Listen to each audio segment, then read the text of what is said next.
Welcome दोस्तों, मैं मनोज पवार वाणी class के इस ऑनलाइन प्लेटफॉर्म पे एक बार फिर आपका हार्दिक स्वागत और अभिनंदन करता हूं। जैसा कि हमने राजस्थान में माध्यमिक और प्रारंभिक शिक्षा की संस्थाओं को देखा था, उसमें लास्ट जो वीडियो आया था अपना, उसमें माध्यमिक शिक्षा की स्वायत्त शासित संस्था माध्यमिक शिक्षा बोर्ड अजमेर को हमने देखा था। आज हम देखेंगे माध्यमिक शिक्षा से जुड़ी हुई राजकीय संस्थाएं या सरकारी संस्थाएं जिन्हें कह सकते हैं, और उनमें दो प्रमुख संस्थाएं जो उच्च अध्ययन से रिलेटेड है, उच्च शिक्षा से संबंधित है, जिसमें पहली है IASE। IASE एक राजकीय संस्था है जिसे हम कहेंगे institute of advance study in education या उच्च अध्ययन शिक्षा संस्थान भी हिंदी में कह सकते हैं। और दूसरी संस्था जो नेक्स्ट वीडियो में लेकर के आऊंगा वो है CTE। ठीक है ना साहब? तो आज का जो हमारा टॉपिक रहता है IASE, एक छोटा सा टॉपिक लेकिन इंपॉर्टेंट उतना ही, क्योंकि हर टॉपिक से 2 नंबर का एक प्रश्न निश्चित तौर पर हमारे पेपर में हमें देखने को मिलेगा। जो टॉपिक जितना सीधा और छोटा होता है उससे प्रश्न निकालने के लिए काफी ज्यादा मशक्कत करते हैं सेलेक्टर और जो एग्जामिनर होते हैं, तो काफी टफ क्वेश्चन निकालने का प्रयास रहता है। तो यहाँ उन सारे तथ्यों को हम इस एक वीडियो के माध्यम से समझने का प्रयास करेंगे। चलिएगा साहब, तो देखिएगा, जब भी माध्यमिक स्तर की शिक्षा और माध्यमिक स्तर की शिक्षा की गुणवत्ता के सुधार की बात आए तो ये पूछ लिया जाए कि किसमें अनुशंसा की गई या किसने सिफारिश दी, तो बिल्कुल आंख बंद करके आप लिख दीजिएगा राष्ट्रीय शिक्षा नीति 1986। 1986 की जो शिक्षा नीति रही थी उसका मुख्य उद्देश्य था माध्यमिक शिक्षा के गुणवत्ता में सुधार लाना या शिक्षक प्रशिक्षण में सुधार लाना, क्योंकि माध्यमिक स्तर की शिक्षा में सुधार तब होगा जब उसमें पढ़ाने वाले शिक्षकों के शिक्षण कौशल में सुधार होगा। तो यहाँ आज का जो हमारा वीडियो है वो शिक्षक शिक्षा से ही जुड़ा हुआ है। देखिएगा, पहली चीज यही क्लियर कर देते हैं कि यह राजस्थान के माध्यमिक शिक्षा विभाग से जुड़ा हुआ एक उपक्रम है, माध्यमिक शिक्षा से जुड़ा हुआ, और उसमें भी कैसी संस्था है ये? राजकीय संस्था। जो कल के वीडियो में हमने देखी थी वो एक स्वायत्त शासित संस्था थी, माध्यमिक शिक्षा बोर्ड अजमेर। तो ये एक राजकीय संस्था है जो राजस्थान के माध्यमिक शिक्षा से जुड़ा हुआ है, और माध्यमिक शिक्षा से जुड़ा हुआ है तो निश्चित तौर पर इस पर जो प्रशासनिक नियंत्रण रहेगा, प्रशासनिक नियंत्रण वो किसका रहेगा? माध्यमिक शिक्षा निदेशालय बीकानेर। माध्यमिक शिक्षा निदेशालय बीकानेर का नियंत्रण रहेगा। और किस प्रकार का नियंत्रण रहेगा? वो नियंत्रण रहेगा साहब इसके ऊपर प्रशासनिक नियंत्रण। ठीक है ना, प्रशासनिक। अब यहीं पर क्लियर कर देते हैं कि अगर इसके ऊपर अगर हम अकादमिक निरीक्षण की बात करें या अकादमिक नियंत्रण की बात करें, तो अकादमिक यानी एकेडमिक, अकादमिक नियंत्रण किसका होता है? तो अकादमिक नियंत्रण होता है कॉलेज शिक्षा निदेशालय का। कॉलेज शिक्षा निदेशालय, शिक्षा निदेशालय। देखिएगा, 2-3 चीजें हैं, यहीं पर क्लियर हो जाए अच्छा रहेगा हमारे लिए। और यहाँ पर जो शैक्षिक गतिविधियों का संचालन होता है, शैक्षिक गतिविधियां जो इसके द्वारा संचालित की जाती है, शैक्षिक प्रशैक्षिक गतिविधियां, उन गतिविधियों का संचालन किस आधार पर किया जाता है? तो शैक्षिक गतिविधियों का संचालन MHRD यानी कि मानव संसाधन विकास मंत्रालय द्वारा जो गाइडलाइन जारी की जाती है, उस गाइडलाइन को फॉलो करते हुए ही सारी शैक्षिक गतिविधियों का संचालन या आयोजन किया जाता है IASE के द्वारा। चलिएगा, तो देखिएगा, अब वापस उसी पॉइंट पे आता हूं। राष्ट्रीय शिक्षा नीति 1986 क्या अभिशंसा की गई और क्यों की गई? कि शिक्षक शिक्षा, क्या अभिशंसा थी? कि शिक्षक शिक्षा और प्रशिक्षण में शिक्षकों की शिक्षा और उनके प्रशिक्षण में क्या होना चाहिए? गुणात्मक सुधार होना चाहिए। कैसा सुधार? गुणात्मक सुधार। और गुणात्मक सुधार लाने के लिए क्या करना चाहिए? कि माध्यमिक स्तर, देखिएगा मैंने पहले क्लियर कर दिया है कि यहाँ जब भी राष्ट्रीय शिक्षा नीति 1986 की बात आएगी तो माध्यमिक स्तर की शिक्षा की ही बात करेगा। तो माध्यमिक स्तर की जो शिक्षक शिक्षा है जिसके अंदर दो प्रकार के सेवा पूर्व प्रशिक्षण होते हैं। सेवा पूर्व एक होता है बीएड और दूसरा है एमएड। तो बीएड और एमएड जो सेवा पूर्व प्रशिक्षण है और उसके अलावा जो सेवाकालीन प्रशिक्षण दिए जाते हैं उनके माध्यम से शोध कार्य करके देखिएगा यहाँ तो ये पाठ्यक्रम अवेलेबल करवाते हैं। और दूसरा जो सेवाकालीन प्रशिक्षण होते हैं किन किन के लिए होते हैं, ये प्रधानाचार्य के लिए होते हैं, प्रधानाध्यापक माध्यमिक स्तर के लिए होते हैं, व्याख्याताओं के लिए होते हैं। उन सभी को कैसा प्रशिक्षण, सेवाकालीन। ये सेवा पूर्व है और ये सेवाकालीन है। तो सेवाकालीन प्रशिक्षण देकर शोध कार्य, शैक्षिक समस्याओं के समाधान के लिए शोध कार्य करने के लिए एक संस्था की संकल्पना की गई। इसके द्वारा राष्ट्रीय शिक्षा नीति 1986। अब इनको सरल शब्दों में समझ लीजिए कि माध्यमिक स्तर की शिक्षा में पढ़ाने वाले जो टीचर हैं, जो पढ़ा रहे हैं, उनके अंदर गुणवत्ता और उनकी गुणात्मकता में सुधार लाना है तो शोध कार्य किए जाएंगे। उनके संदर्भ में शैक्षिक समस्याएं जो भी सामने आती है उनके संबंध में शोध कार्य करके उनका निराकरण किया जाएगा सेवाकालीन प्रशिक्षण के अंदर। और माध्यमिक स्तर में पढ़ाने के लिए जो तैयार हो रहे हैं शिक्षक, उनको बीएड और एमएड जो सेवा पूर्व प्रशिक्षण है वो भी किसके द्वारा उपलब्ध करवाया जाए, एक ऐसी संस्था बनाई जाए और वही संस्था कहलाई आगे चल करके IASE। तो इसकी अभिशंसा किसके द्वारा की गई, ये बहुत इंपॉर्टेंट रहेगा। 1986 की राष्ट्रीय शिक्षा नीति ने अभिशंसा की है कि माध्यमिक स्तर की शिक्षा में गुणात्मक सुधार तब आएगा जब उसमें लगने वाले टीचर्स जो लगने वाले हैं उनको सेवा पूर्व प्रशिक्षण दिया जाए और जो टीचर कार्यरत हैं उनमें गुणात्मक सुधार लाना है। तो शैक्षिक समस्याओं के समाधान के लिए शोध कार्य करने के लिए तो दोनों चीजें हो गई, सेवाकालीन और सेवा पूर्व प्रशिक्षण प्रोवाइड करवाने वाली एक ऐसी संस्था की स्थापना की आवश्यकता है जो उच्च अध्ययन शिक्षा उपलब्ध करवाए शिक्षकों के लिए। तो यहीं पर एक और चीज क्लियर कर लो कि राज्य स्तर की, ये राज्य स्तर की एक ऐसी शिक्षण संस्था मानी गई है जो शिक्षक प्रशिक्षण के लिए, शिक्षक प्रशिक्षण की राज्य स्तर की सर्वोच्च संस्था या सर्वोच्च शैक्षिक संस्था किसे माना गया है, तो वो माना गया है IASE, institute of advance study in education. ठीक है साहब, यहीं पर बात कर ली मैंने आपको 1986 की शिक्षा नीति की, फिर मैंने बात कर ली इस पर नियंत्रण, प्रशासनिक नियंत्रण किसका होता है, अकादमिक नियंत्रण किसका होता है और इसके शैक्षिक गतिविधियों का संचालन किसकी गाइडलाइन के अनुरूप होता है। देखिएगा अब यहीं पर आगे क्लियर करते हैं इसके संगठन को। संगठन का मतलब इसका जो ढांचा रहेगा ना, कौन कौन से लोग होते हैं इसके अंदर या इसके प्रशासनिक अधिकारी कौन कौन होते हैं। तो देखेंगे यहीं पर सबसे पहले देखते हैं हम प्राचार्य, जैसे हमने टाइप को देखा था वैसे ही प्राचार्य।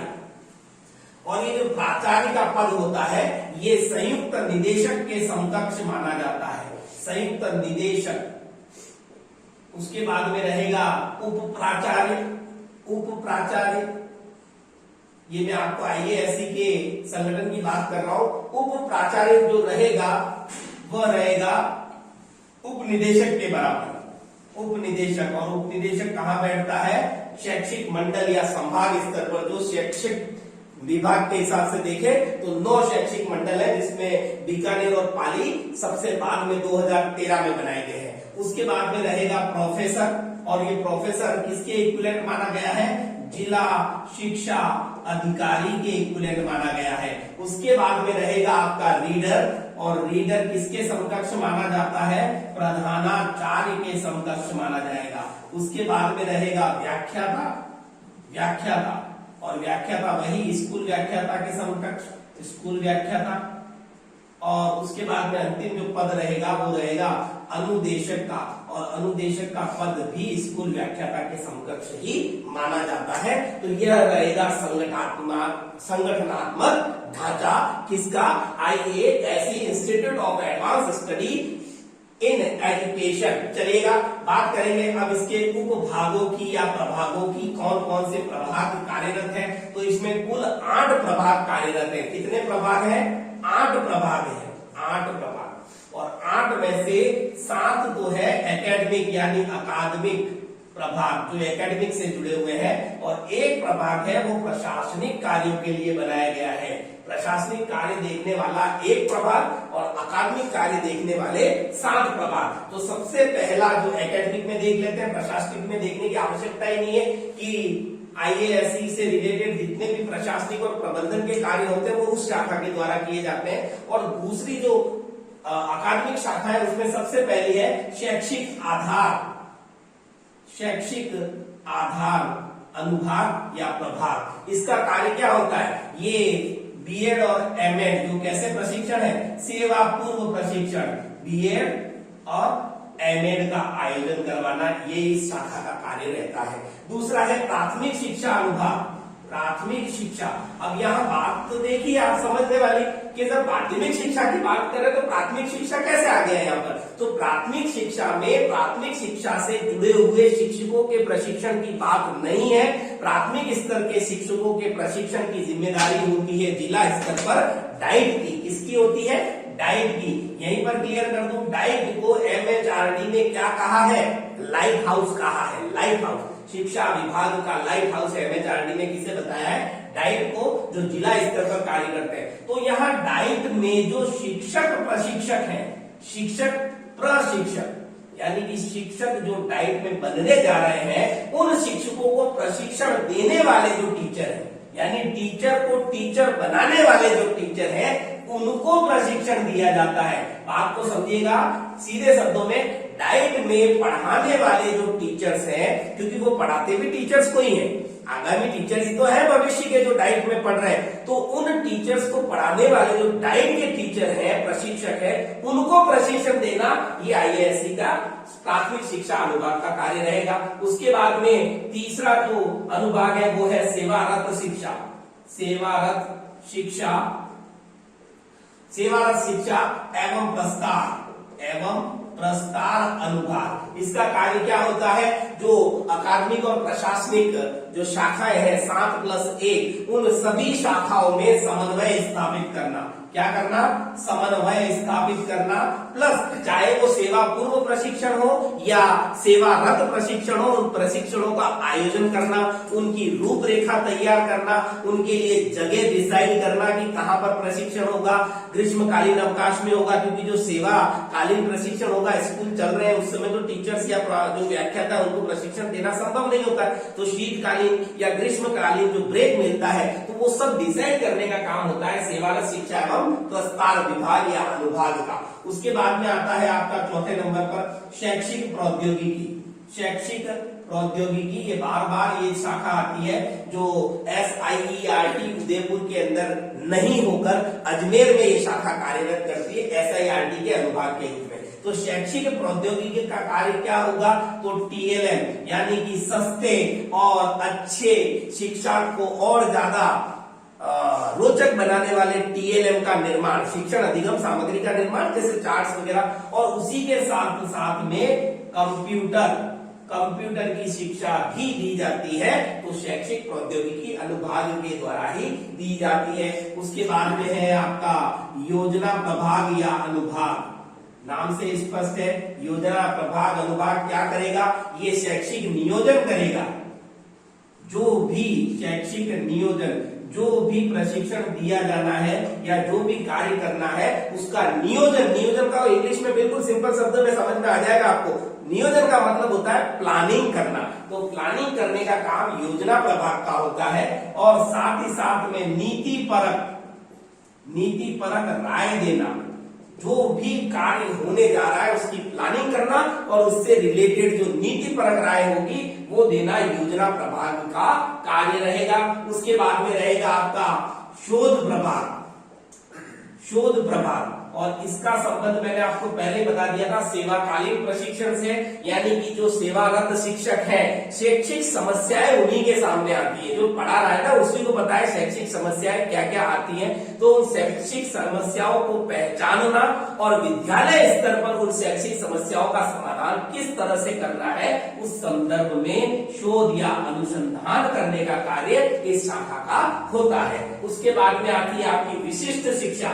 7वें नंबर पर ये अंतिम अकादमिक शाखा है या अनुभाग है विशिष्ट शिक्षा, यानी कि ऐसी शिक्षा जो लीग से थोड़ा हटकर है, यानी कि स्कूलों के अंदर जनरली जो शिक्षा दी जाती है उससे हट करके कुछ अतिरिक्त शिक्षा शिक्षकों को दी जाती है ताकि शिक्षक उस नवाचार का प्रयोग अपने विद्यालय में भी कर सके। जैसे कि पर्यावरण की शिक्षा, पर्यावरण शिक्षा कह सकते हैं, जनसंख्या शिक्षा, ये जागरूकता लाने वाली जो शिक्षा है। उसके अलावा व्यावसायिक शिक्षा, अध्यापक यहाँ पर प्रशिक्षण लेगा तभी तो जाकर अपने विद्यालय में एक्स्ट्रा जो सब्जेक्ट्स है, सब्जेक्ट नहीं कह सकते, ये कह सकते हैं एकेडमिक से हट करके जो अतिरिक्त शिक्षण दिया जाता है, व्यावसायिक शिक्षण हो गया, जनसंख्या शिक्षण हो गया, पर्यावरण शिक्षण हो गया। एक जागरूकता लाना, बच्चे के मन में एक जागरूकता का भाव कि भाई पर्यावरण के प्रति वो हर घटक को समझ सके और उसमें आने वाली समस्याओं में अपनी क्या भूमिका हो सकती है उस भूमिका को समझे। जनसंख्या एक बहुत बड़ी समस्या है, तो उससे रिलेटेड फैक्टर्स कौन कौन से और हम क्या कर सकते हैं उसके समाधान के लिए, ये सारे बच्चे के अंदर तर्क विकसित करना, इसके लिए पहले टीचर्स को प्रशिक्षण दिया जाएगा। और 8वीं जो है वो प्रशासनिक शाखा या प्रशासनिक अनुभाग में पहले ही बता चुका हूं कि इन सभी IASE से रिलेटेड जितने भी अनुभाग हैं, जितनी भी क्रियाकलाप की जाती है उन सभी को मैनेज करना, उनका प्रशासन और प्रबंधन करना इस शाखा का कार्य होगा। तो कुल 8 प्रभाग या अनुभाग यहाँ कार्यरत रहते हैं। उसके बाद में बात करेंगे हम कार्य की, IASE के कार्य क्या क्या है। तो कार्यों में एक चीज ध्यान रखना कि सिर्फ माध्यमिक शिक्षा की ही बात करेगा, ये सिर्फ माध्यमिक शिक्षा की। प्राथमिक शिक्षा के संदर्भ में भी मैंने बता दिया कि टीचर्स को ट्रेन करने वाले ट्रेनर को ट्रेन करता है IASE। चलिएगा, कार्य में सबसे पहला है प्रशिक्षण देना, और प्रशिक्षण 2 प्रकार के होते हैं, वो मैं क्लियर कर ही चुका हूं। पहला होता है सेवा पूर्व प्रशिक्षण, और सेवा पूर्व में 2 प्रकार के कोर्सेज हैं, BEd और MEd। ये कोर्स उपलब्ध करवाना या प्रशिक्षण देना, ये कार्य रहेगा। दूसरा कार्य प्रशिक्षण में ही हो गया सेवाकालीन प्रशिक्षण देना। अब सेवाकालीन प्रशिक्षण किन किन को दिया जाएगा, ये बहुत इंपॉर्टेंट है, इसको बहुत अच्छे से ध्यान रखना कि सेवाकालीन प्रशिक्षण दिया जाएगा माध्यमिक स्तर से जुड़े हुए जो टीचर्स है उन्हीं को। तो व्याख्याता यानी लेक्चरर्स हो गए फर्स्ट ग्रेड, उसके बाद में हो जाते हैं आपके प्रधानाचार्य जो सीनियर सेकेंडरी स्कूल के होते हैं। उसके अलावा होते हैं प्रधानाध्यापक, और यहाँ प्रधानाध्यापक का मतलब मिडिल स्कूल के प्रधानाध्यापक की बात नहीं हो रही है, ये हो रही है माध्यमिक स्कूल के, यानी कि माध्यमिक शिक्षा से जुड़े हुए जो प्रधानाध्यापक हैं उनकी बात हो रही है। उसके अलावा आपके होते हैं शिक्षा अधिकारी, इन सबको सेवाकालीन प्रशिक्षण उपलब्ध करवाया जाता है। लेकिन सबसे इंपॉर्टेंट फैक्ट बता दूं मैं आपको, क्योंकि पूरे राजस्थान के अंदर 2 ही IASE राजकीय क्षेत्र में कार्यरत है। एक सबसे पहला जो है वो बीकानेर में बनाया गया और दूसरा बनाया गया अजमेर के अंदर। तो सेकेंड ग्रेड टीचर सिर्फ इन 2 जिलों के ही होते हैं जिनको IASE प्रशिक्षण देता है। अन्य जिलों के सेकेंड ग्रेड टीचर्स के लिए प्रशिक्षण की व्यवस्था IASE में नहीं की जाती है। तो यहाँ पर लिख देंगे द्वितीय श्रेणी या सेकेंड ग्रेड टीचर सिर्फ कहां के, बीकानेर, क्योंकि बीकानेर में एक कार्यरत है, और दूसरा अजमेर। तो इन 2 जिलों के सेकेंड ग्रेड टीचर्स की ट्रेनिंग ही जो सेवाकालीन ट्रेनिंग है वो IASE के अंदर होती है, एक बीकानेर एक अजमेर। बाकी अन्य जिलों के व्याख्याता हो सकते हैं, प्रधानाध्यापक माध्यमिक शिक्षा हो सकता है, प्रधानाचार्य हो सकता है, जिला शिक्षा अधिकारी भी हो सकता है, किंतु सेकेंड ग्रेड टीचर केवल और केवल अजमेर और बीकानेर जिले के ही होंगे जिनको IASE सेवाकालीन प्रशिक्षण देगा। चलिएगा, उसके बाद में बात करेंगे अपन डाइट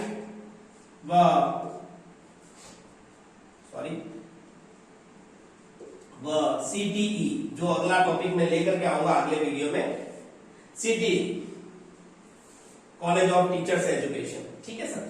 ये भी मैं लेकर के आऊंगा अगले वीडियो के अंदर। तो इन दोनों को एकेडमिक निर्देशन किसके द्वारा दिया जाता है, अकादमिक निर्देशन किसके द्वारा दिया जाता है, IASC के द्वारा। तो IASC का एक कार्य और हो गया कि वो डाइट्स और CTE को अकादमिक निर्देशन देता है। उसके अलावा और इंपॉर्टेंट चीज यहीं पर निकल के आ रही है कि ये जो IASC है ये अपने स्वयं के लिए, यानी IASC स्वयं के लिए और CTE इन दोनों संस्थाओं के लिए प्रशिक्षण संबंधी पंचांग तैयार करता है।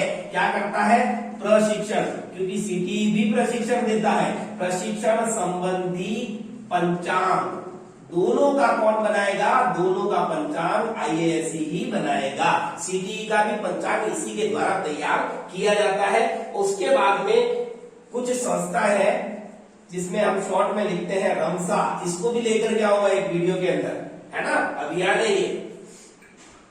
उसके बाद में राष्ट्रीय माध्यमिक शिक्षा अभियान, ठीक है ना साहब, रमसा नाम से ही पढ़ते हैं। उसके अलावा अभी वर्तमान में रमसा और एसएसए को मर्ज करके बना दिया समसा या समग्र शिक्षा अभियान, सारी चीजें लेकर के आऊंगा। तो जो रमसा है वह एसएसए, इन दोनों संस्थाओं के द्वारा या इन दोनों जो आपके योजनाएं हैं, इन दोनों योजनाओं के अंतर्गत जो प्रशिक्षण होते हैं, प्रशिक्षण टीचर्स के लिए एसएसए भी प्रशिक्षण ऑर्गेनाइज करवाता है और रमसा भी माध्यमिक स्तर की शिक्षा के लिए रमसा द्वारा भी प्रशिक्षणों का आयोजन करवाया जाता है टीचर्स के लिए। तो उन प्रशिक्षणों की मॉनिटरिंग कौन करेगा, तो मॉनिटरिंग करेगा कौन करेगा, IASC ही मॉनिटरिंग करेगा रमसा और एसएसए के प्रशिक्षण कार्यक्रमों की।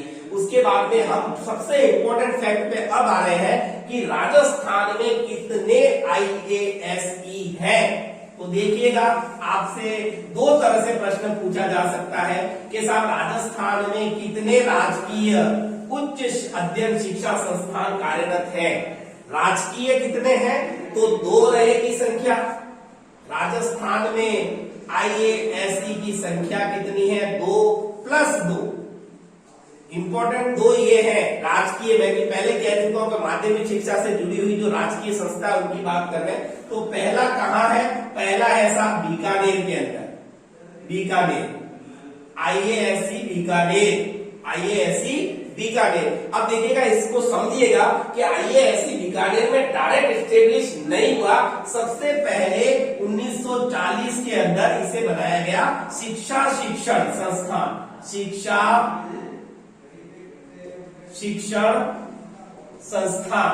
शिक्षण संस्थान बनाया गया। और 1940 के बाद में इसे 1956 के अंदर बीएड स्तर की मान्यता दी गई। क्या दिया गया, बीएड स्तर की मान्यता।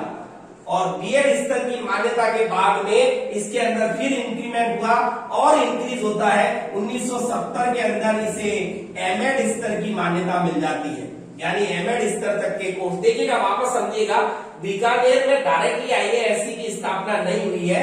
यहां से शुरुआत 1940 में इसे एक शिक्षा शिक्षण संस्थान के रूप में स्थापित किया 1940 में। 1956 में इसको बीएड स्तर की मान्यता दी गई। फिर 1970 में इसको एमएड स्तर की मान्यता दी गई। और एमएड स्तर की जो मान्यता है वह राजस्थान में प्राप्त करने वाला ये पहला संस्थान बनता है। ठीक है साहब। उसके बाद में आगे बात करेंगे सितंबर